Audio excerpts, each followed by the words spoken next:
Subscribe to The Honest Critique for current affairs, movie, book, and product reviews. Also, make sure you press the bell icon to get notified whenever we upload a new video.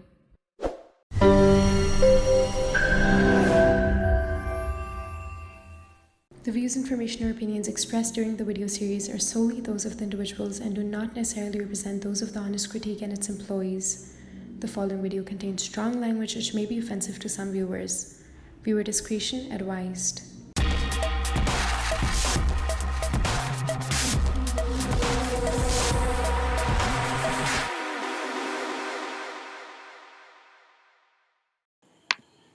Today we have among us Major General Gagandeep Bakshi, who is a retired Indian Army officer. He is from Jammu and Kashmir Rifles. He was awarded the Vishisht Seva Medal for commanding a battalion in the Kargil War. Later he was awarded the Sena Medal for distinguished service in commanding a battalion during counter-insurgency drives. He subsequently commanded the Romi Force, which is the part of the elite Rashtriya Rifles, during intensive counter-insurgency operation in the Rajouri Poonch district of Jammu and Kashmir. He succeeded in suppressing the armed militancy in that area.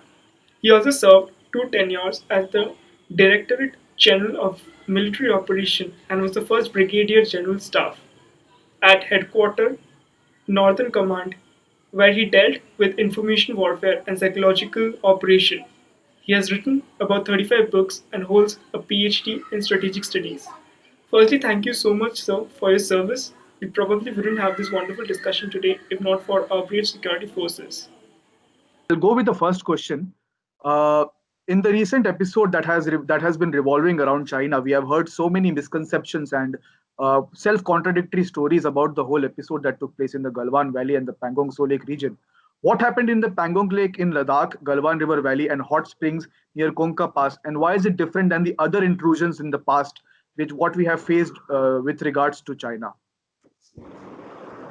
Okay, the simple fact is that the little bit of background is required. And the fact is that in 1987, we had the Sundarangchu incident, and we had moved a lot of forces then and shaken up China.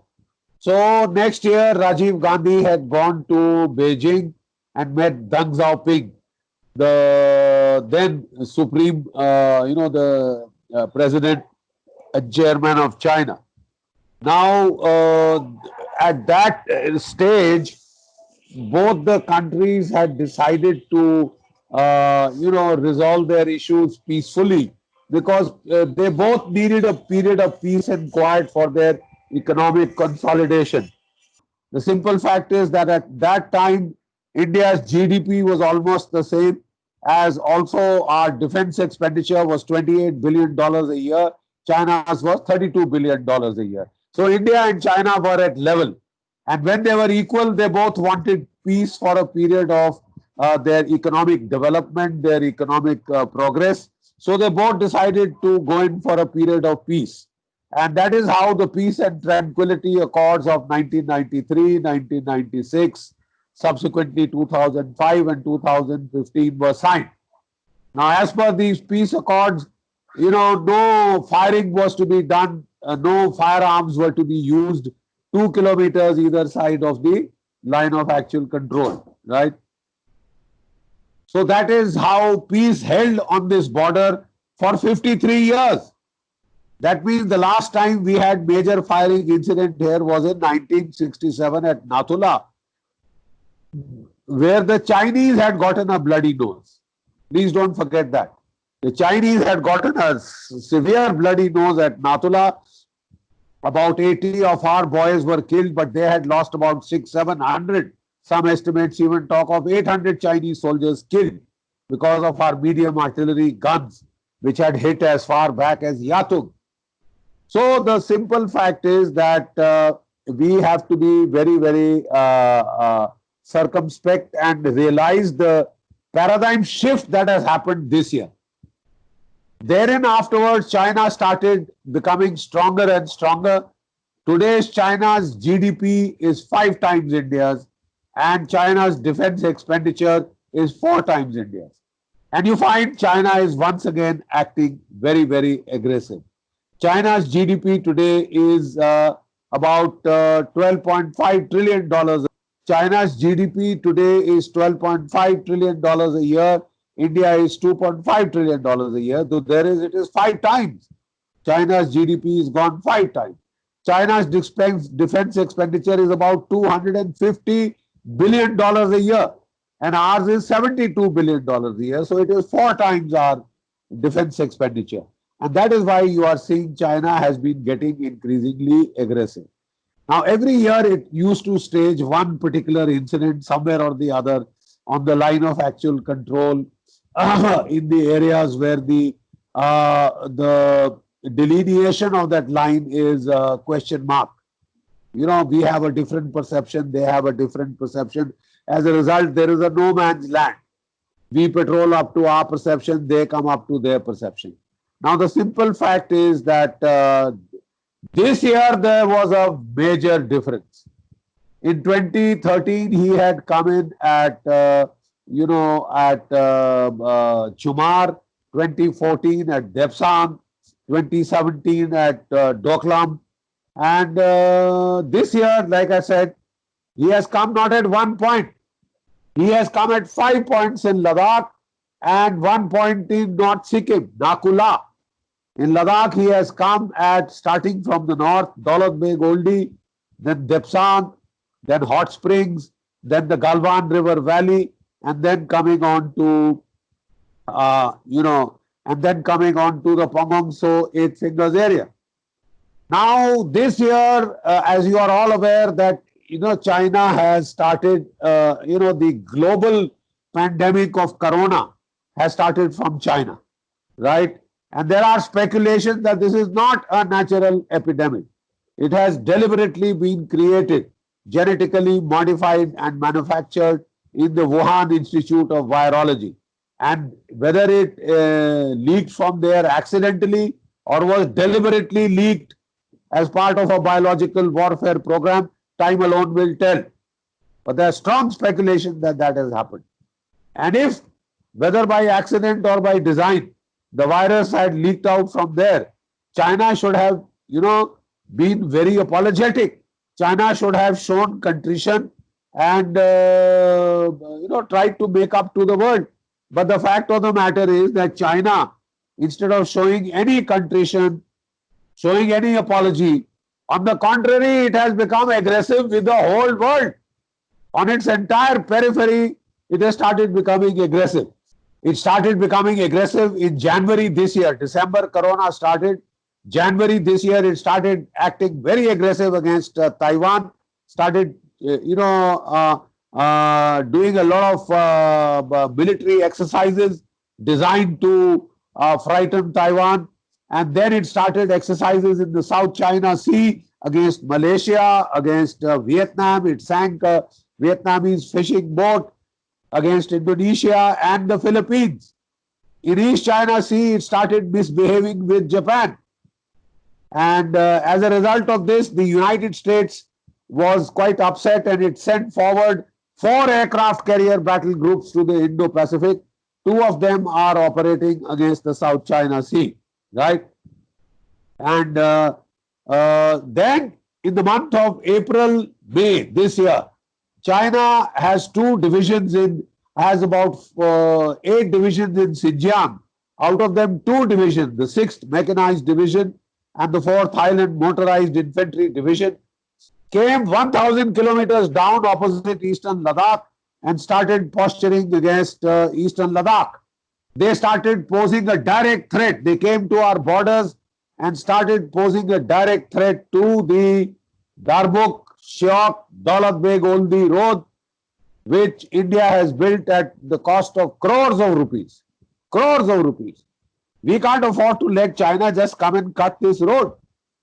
So the basic problem is the threat that is being posed to our road, and that is why we are insisting that China must restore status quo ante. Must restore status quo ante, and these 2 divisions must go back to Xinjiang, 1,000 kilometers from where they came. It is not a question of inches here and yards there and 100 meters there and 150 meters here. It is a question of posing a threat to a very vital road artery that we have created at great cost. Is India ready for a two-front war? We have seen that China recently entered in a 3-year covert deal with Pakistan military for biowarfare capabilities, including the deadly gas anthrax. So, is India ready to tackle Pakistan and China at the same time? Theoretically, all our planning is based on a two-front war, and that is why we have been requesting the government to speed up. Unfortunately, the UPA delayed our military build-up by 10 years. Ever since this government has come, it has started speeding up, but it is not good enough. And we still need to add a lot of more additions. And we are happy to note that the government is buying 30 fighter jets from Russia. It's buying anti-aircraft missiles from Israel and precision-guided munitions from the United States. It is also going for Russia. It's also going for speeding up the S-400 missiles from Russia. So we are trying to catch up. But what I'm trying to say is, on the Himalayan front, the Indian armed forces are very well poised. The Indian Air Force has an edge over China in this area. And the Indian Army has an edge in mountain warfare. We are far more combat experienced now than we were in 1962. And to the contrary, it is the Chinese army which hasn't fought a war since 1979, when they fought against Vietnam and got a bloody nose. So I don't think there is any need to be frightened. India can take care of China, and at a worst case scenario, we can give a bloody nose to both China and Pakistan. You are very right. China has been helping Pakistan in a major way. Please don't forget, the entire nuclear program of Pakistan is a gift of China. China gave the nuclear weapon designs. China gave the uranium for the first 4 bombs. China tested the first bomb in Lop North. And China has provided fighter jets, it has provided tanks, it has provided artillery guns, it has provided, it is going to provide 8 submarines and 4 frigates. It has done its best to harm us by arming Pakistan. For a long time, it resisted. You see, for a long time, it resisted, this Masood Azhar being declared a global terrorist. And it tried to prevent India, it has tried to prevent India from getting a seat on the nuclear suppliers group. And it also tried to prevent India from getting a seat in the UN Security Council. So it has done everything to harm India. And now the latest reports are that it has gone with the, it has helped the Pakistani equivalent of the DRDO create a biological research facility where they are trying to develop anthrax and some viruses which are found in Caucasus and Africa. This is extremely dangerous. And I think we should give a clear warning. Our nuclear doctrine clearly states if that some country uses chemical or biological warfare against India, we will be free to use nuclear weapons. This warning we should clearly give to Pakistan and to China. Because I think with COVID, China thinks that biological warfare is the next new thing to do. And because their soldiers are from one-child families, they don't feel like fighting. They are not brave enough to fight the Indian army or any other army. So they will use biological warfare and win wars. Well, I'm afraid we have also got nuclear weapons. And India should clearly re-emphasize its nuclear doctrine, which says that if any country uses biological or chemical warfare against India, India reserves the right to retaliate with nuclear weapons. We talk of Jammu and Kashmir as it's sandwiched between two nuclear nations, Pakistan and China, but we have really spoken about threats posed by the Chinese in the northeast. China has claimed Arunachal Pradesh as South Tibet, and my question is, will it be the next Galwan Valley? Yes, the threat is all along your LAC. Wherever your hold is weak or tenuous, they will try and exploit it. But in 2013, 2014, I was asked to do a net assessment on China's military power by the Center for Land Warfare Studies in Delhi. And I had written a book based on that called China's Military Power, right? And China's military power, I had, in predicting future alternative futures, I had predicted then, and it has come out 100% accurate, that China is more likely to stage a major provocation, a Kargil repeat or a Kargil redux type operation in Ladakh rather than Arunachal Pradesh, because it is Ladakh where both China and Pakistan can attack together. So they have done exactly that. And you can read my book, page 320 of my book, which very clearly says that China is likely to stage a Kargil redux in Ladakh rather than Arunachal Pradesh. And that is precisely what has happened. Next. Sir, recently we have encountered a lot of cases in South Asian countries, and particularly in Afghanistan, from the potentially developing Islamic State of Khorasan, the ISK. And recently, United Nations also reported that ISIS presence in Karnataka and Kerala is very prominent, and Al Qaeda in the Indian subcontinent, the AQIS, is planning to attack or to avenge the death of their military leader. It is also estimated by the same report that 150 to 200 militants are very active in the Indian subcontinent of Al Qaeda and Islamic State, who have actually fallen in a sort of coalition together. What are your comments on that, and what are your personal assessments on this particular front? You see, the ISIS had suddenly developed and morphed into a very major threat, because it was the only terrorist organization that had a whole resources of a whole state of Iraq. It was selling oil, and it had a revenue of about $1 to $2 billion a year.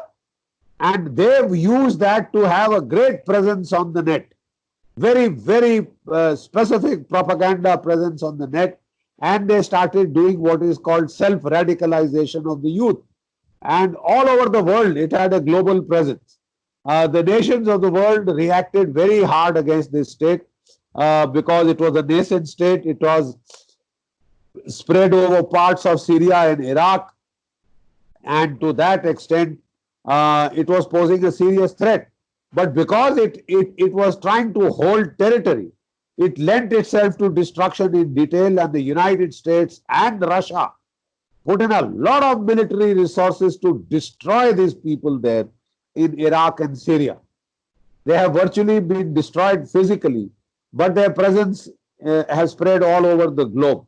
They may not be as strong, they may not have the resources of a state, they may not have an army, a caliphate with which they were dreaming of conquering the world.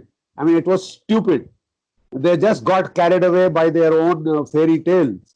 But the simple fact is they are still a threat all over the world. The diffused ISIS is perhaps a more difficult threat to deal with than an ISIS which was militarily concentrated and was providing targets for hitting by air, by cruise missiles and the rest of it. They were wiped out. They were dealt with very, very badly. But the ISIS is in Khorasan. You are very right.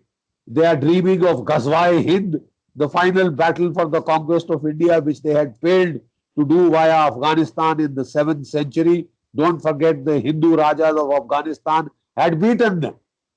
The first place where Islam had gotten a check was on the mountains of Hindu Kush in Afghanistan. And since then, they have been talking of a Ghazwa-e-Hind, the final battle for the conquest of India.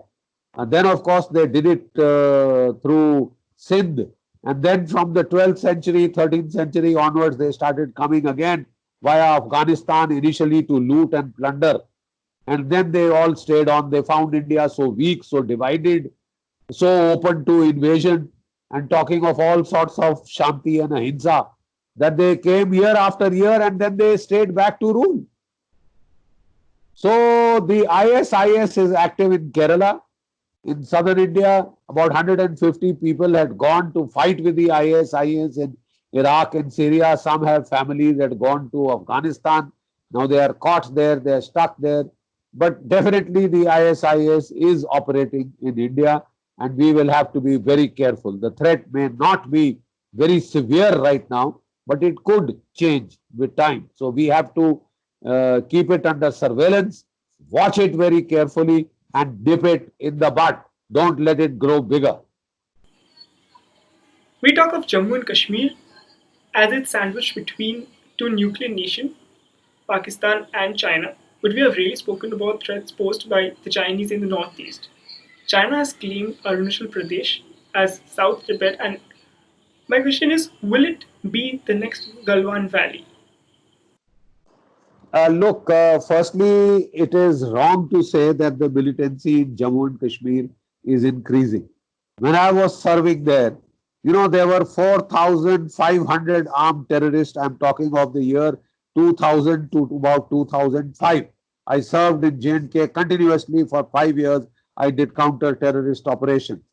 And let me tell you that there were about 4,500 armed terrorists in Jammu and Kashmir. 60% of them were Pakistani or Afghan terrorists. They were foreign terrorists. 40% were local. Today, these are down to 150. But yet the impression being given is, oh, militancy is on the rise. How do you call it a rise? From 4,500 armed terrorists, the armed forces have brought it down to just 450 armed terrorists. And that also are mostly local. And because they are finding it very difficult to infiltrate. 70 to 80% degrade has been put on Pakistani infiltration. What has happened is that we put in power state governments which were separatists themselves, especially the Mehbooba Mufti government. And it started a new pattern of, an intifada model of jihad, with the local people coming out and pelting stones and trying to create a human right tamasha. The armed terrorists, if you please, are just 150, and 100 have been killed here. They are desperately trying to infiltrate more. They are desperately trying to infiltrate more. So anybody who says that the militancy has increased, the press coverage of the militancy has increased. All right? Militancy on the ground is very low in Jammu and Kashmir, and it will just sputter out. We just have to hold firm. One of the basic problems is that we listen to the stupid state governments which were pro-Pakistan, which tried to sabotage India. And they removed the army from South Kashmir, and they said, what is the army doing in this hinterland, in the civil area? It should go to the border. They cleared that area, and Burhan Wani and the rest of the gang rose there. So they were interfering in a very bad manner. 40,000, stone pelter brigade they raised. 20,000 were put behind the bars, 20,000 they released. They used to provide them stones to pelt stones and create a narrative in the media that J&K is going. You please tell me, when J&K we had 4,500 armed terrorists, there was no danger of J&K going. How was there a danger of J&K going when there were just 150 terrorists? You see, that is the damn problem, because there are certain parts of our security agencies which have made a deal with the Hurriyat, which were paying the Hurriyat leaders, and which were trying to put the Mehbooba Mufti government as the greatest savior of Kashmir, and the Mehbooba Mufti government took fullest advantage of that to make a fool of the BJP and to create problems for us in J&K. The most severe problems have come because of a total lack of control, of trying to pressurize the army not to act. So if you tie your own army down hand and foot, as was being done under the instigations of Mr. Dullat and some other people, I think a lot of damage was done. And I'm very sorry to state that that lobby is now again making its reappearance. They're again promising statehood to the so-called centralist parties, the National Conference, and to the Mehbooba Mufti dispensation, which has done a hell of a lot of damage. And we should not allow them to come back and do damage again, because they are open separatism now they are following. So we spoke about Kashmir, the counterinsurgency that is going on in Kashmir, and we also discussed about the northeast militancy and how is it relevant to discuss in today's day. So let's go on the other security challenge that we have been facing from the last many decades, the problem of Naxalism and Maoism that has been existing in the northern, eastern, and western hemisphere of the country. Red terror and operations, the success and can disengagement and de-radicalization model be possible in other parts?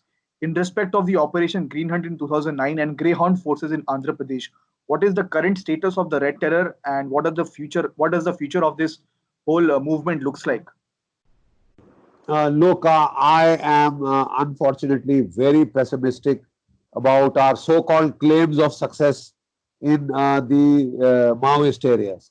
The Greyhounds were successful, yes, but they just pushed the insurgency from Andhra Pradesh into Chhattisgarh, into the deep forest of Chhattisgarh.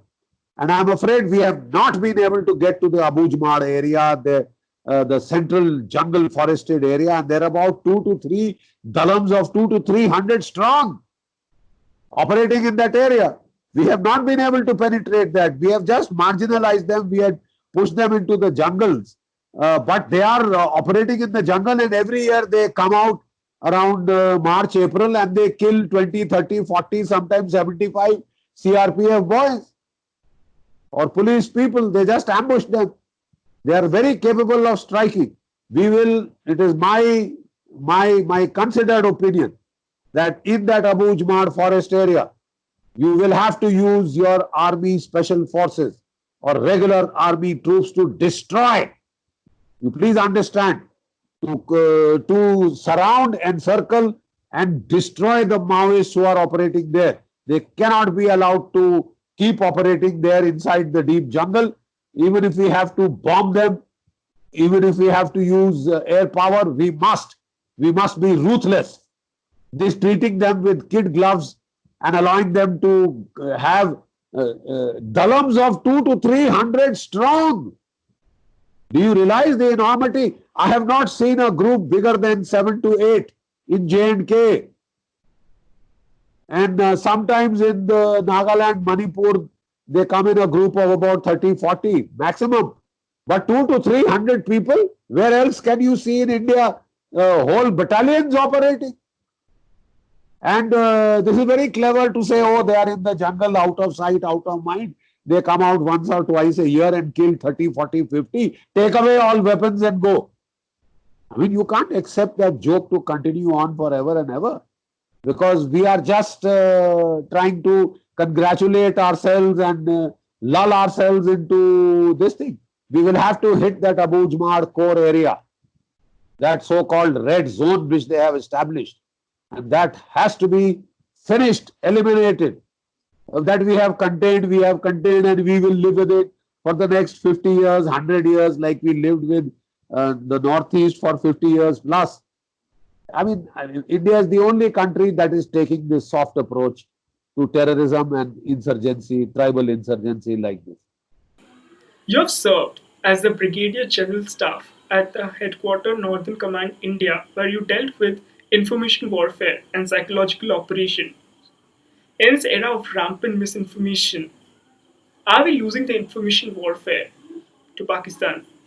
Look, it's extremely sad and unfortunate that there are a bunch of sold out people in our media who are doing Pakistan's bidding, who are facilitating Pakistan's job and China's job by spreading their disinformation, their lies, their narratives, their propaganda, and they try and promote every separatist movement in India under the so-called rubric of free speech. You've seen the tamasha that takes place at JNU every now and then, when some of these stupid Kashmiri traitors come there in a centrally funded university should shout anti-India slogan.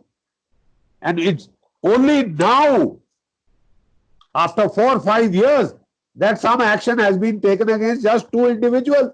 That Krishna Kanhaiya Kumar fellow has been getting away scot-free and cocking a snook at no less than the Prime Minister. Modi ji क्या कर सकते हो मेरा, अमित शाह जी क्या कर सकते हो, मतलब he challenging. I mean, I haven't seen why they should be treated with kid gloves. These are traitors with a capital T. And there is a law of the land, there is a law of sedition, and it has to be used. It has to have its teeth. Under the false rubric of, oh, we are very liberal, we will destroy ourselves, but we will remain liberal. We will destroy the country, then there will be nobody left to be liberal. And if you think the Maoists are liberal, please see what 30 million people they killed in China. You heard of the place called the Tiananmen Square, where they killed their students with tanks. These are the people preaching us liberalism. They are using our liberalism to destroy us.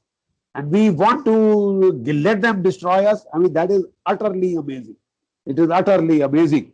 America also has freedom of speech. But can you go to any American university? Show me one American university where you can go and shout slogans in favor of Osama bin Laden. One American university. You will be in Guantanamo Bay faster than you can say Jack Robinson. People don't take this nonsense lying down. That you're talking of breaking up the country and it is free speech. The Americans fought a civil war when somebody tried to break up their country. They destroyed them. Lakhs of people were killed in that civil war. I hope you know that. But here it is a joke. Anybody can, get the Pulitzer Prize or the Magsaysay Award and come back with that CIA money and start trying to openly talk of breaking up India and become a hero or a heroine like Arundhati Roy and make sure that her lectures are part of the school syllabus, college syllabus. I haven't seen any other country accept this nonsense. You want to accept this nonsense and you want to facilitate the breakup of your country, the state wants to do it, then who can help that state?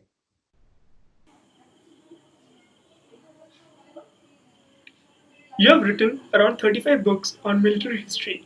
So, what advice would you like to give to a person who wants to study the subject of military history in detail? Right. I would be very happy if people studied military history in this country. If you study the military history of India, for the last 800 years, you have been invaded by one bloody invader after another who burnt your cities, destroyed and looted your temples, took away your wealth, carried away your women to sell them in the brothels of Bukhara and Samarkand. Brothels. I mean, aren't we ashamed? Aren't we ashamed of ourselves? And what we have learned? Gandhigiri, ahimsa, turn the other cheek. If somebody hits you on one cheek, turn the other cheek. मैं तो प्रेम का पुजारी हूं. You deserve a kick. And that is why you need to study your military history, so that you should feel some shame. But the good news is that it's not been all going the bad way now. All that is history. From the 16th, 17th century onward, we had an Indian military revival of the indigenous people. Chhatrapati Shivaji Maharaj arose in Maharashtra. Guru Gobind Singh arose in the Punjab, and he militarized the Sikh brotherhood, and here he militarized the Marathas. And between the two of them, and in the east, there was Lachit Borphukan, General Lachit Borphukan. Between the three of them, they destroyed the Mughal Empire in just 100 years. The Mughal Empire that had turned tyrannical. Aurangzeb, who had reimposed the Jizya and undid Akbar's liberal secular consensus. Right? This empire was destroyed not by the British, but by the indigenous forces of the Marathas, the Sikhs, and the Ahoms. They destroyed Mughal military power in India. They destroyed it comprehensively. Right? And then the acme of Indian military power comes in 1971, when we broke Pakistan in two with the force of arms, with the force of our military power. We created a new nation state in South Asia. We changed the map of South Asia, and 93,000 prisoners of war surrendered. So India is now a militarily very strong nation, and we should vow never to be weak again, never to turn the other cheek again, and not fight in our own territory in Panipat, but go across and fight in the enemy's territory. Fight in Pakistan, fight in Afghanistan. Why do you wait for the enemy to come to Panipat? The lesson of your military history is that if you wait for him to come to Panipat, you will lose every battle. Because those who become overtly defensive die. Therefore, the study of military history is extremely important. So the last question will be on China only, sir. So in these days, we have seen a lot of disengagement processes followed by the core commander level conversations between the Indian and the PLA military officers. I think 5 or 6 rounds have taken place in Chushul as we speak. And can you give us a brief idea about the military preparedness that we have in the Indian territory of Ladakh in terms of high altitude warfare, and what is the current status of the eastern conflict with China as well as of now? What is the current situation in the Pangong Tso Lake or the Look, Gulf of Mannar? you see, our problem in India is we like to get very much involved with yards and inches here and inches there. That's not the nonsense. The nonsense is 2 Chinese divisions, that is 40,000 Chinese troops are postured on your line of actual control and posing a threat. 2 mechanized divisions, 6 mechanized and 4 highland motorized divisions, which are based normally in Xinjiang, 1,000 kilometers away, are on your borders. Doing what? Posing a threat to your highway which goes to Daulat Beg Oldi. We cannot accept it. These 2 divisions will have to go back. That is what we should aim for. कि तुम 10 गज यहाँ खाली कर दो, you 5 गज वहां चला जाओ. I mean, don't talk childish nonsense. Childish nonsense. As far as the Indian response is concerned, it has been very strong, very firm. We have matched the Chinese soldier for soldier, tank for tank, gun for gun. In mountain warfare, high altitude warfare, we are one of the world's best army. We are the only army that has the experience of operating in whiteout conditions in Siachen all the year round. We don't vacate the Siachen in winter. I hope you know that. And the Chinese themselves say that the Indian army is the best army in the world right now in mountain warfare. The Indian Air Force has although overall China may have a bigger army, more modern arms, bigger Air Force, bigger Navy, but all of it cannot be deployed against India. They have to take care of the US Pacific Fleet. They have to take care of Japan. They have to take care of Vietnam. And all their resources cannot be deployed against India. And that is why India is in a better position. And if push comes to shove, we are trying to resolve it peacefully. But anybody who trusts the Chinese after what happened on the night of 15-16 June, if he trusts the Chinese still, he needs to go to a lunatic asylum. He needs to be in a lunatic asylum. We don't have to listen to what the Chinese are saying. We have to watch what they are doing. And they are disengaging very slowly. And in some areas they have disengaged, in others they haven't disengaged at all. If they go peacefully, well and good. If they don't, and even if they disengage, it's not the end of the story. How much time do tanks take to cover 1.5 kilometers? 10 minutes or 15 minutes. So they are still on our borders. They have to go back to revert to status quo ante. That means these 2 divisions must go back to Xinjiang from where they came. We can't have this kind of a tamasha, this joke every year. And if China thinks that it can bully India and get away without fighting, that is the tamasha. We oblige them by not fighting. We oblige them by getting bullied. So we have to hit back. We are in a position to do so. The whole world is supporting you. And I'm certain when the time comes, we will give a good account of ourselves. Thank you. Thank you very much for patiently listening to me. Thank you. Jai Bharat. Thank you so much, sir. Jai Hind. Thank you so much, sir. It was a pleasure having you. Jai Hind, and thanks again for your service.